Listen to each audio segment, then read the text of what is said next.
संख्या को नहीं गोटे सुंदर प्रश्न आलोचना करवा देख 6000 संख्याटी केतोटी संख्या द्वारा विभाज्य अर्थात 6000 केतोटी गुणनीयक अच्छी केमी बाहर करवा देख आम प्रथम 6000 को मौलिक गुणनीयक द्वारा विश्लेषण करवा तार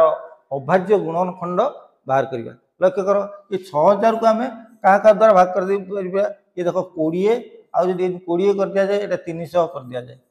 ताने केते 300 20 गुणन कर देने 6000 हो ताने ये 20 को आम भांगी दबा देखो ये जो 4 ये जो 5 पुणी 4 की भांगी देने ये जो 2 ये जो 2 एगुड़ा सब मौलिक संख्या आम आसीगला ये से 300 को आम भांगा देख 300 को भांगा के 3 ये जो 100 को आम जब भांगा ये कौन हो 10 गुणन 10 करदे ये 10 को भांगी देने ये कहते 2 5 ये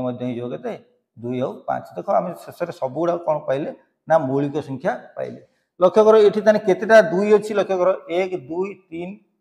4 4टा 2 अच्छी 2 टू द पावर 4 इंटू आ 3 केतरा अच्छी गोटे अच्छी 3 गुणन 3 इंटू 5 केतरा अच्छी लक्ष्य कर 5 एटी 5 एटी 5 3 इंटू 5 अच्छी 5 टू द पावर 3 समझ देख लक्ष्य कर या गुणीदे आमर के ना 6000 आसो ये देख 2 रो पावर अच्छी 4 3 रो पावर 1 5 रो पावर 3 ये पावर गुड़ी को आम एक अधिक करके गुणीदे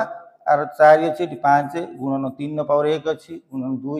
5 रो पावर 3 अच्छी गुणन करवा 4 मैंने 5 दूनी 10 तो 40 टी ये 40 टी आर अच्छी कौन गुणनीयक 40 टी संख्या द्वारा ये 6000 टी विभाज्य हो पे निश्चित भाव तुम मैंने गणित टी बुझीपार जब बुझीपार लाइक कर शेयर कर सब्सक्राइब कर चैनल को।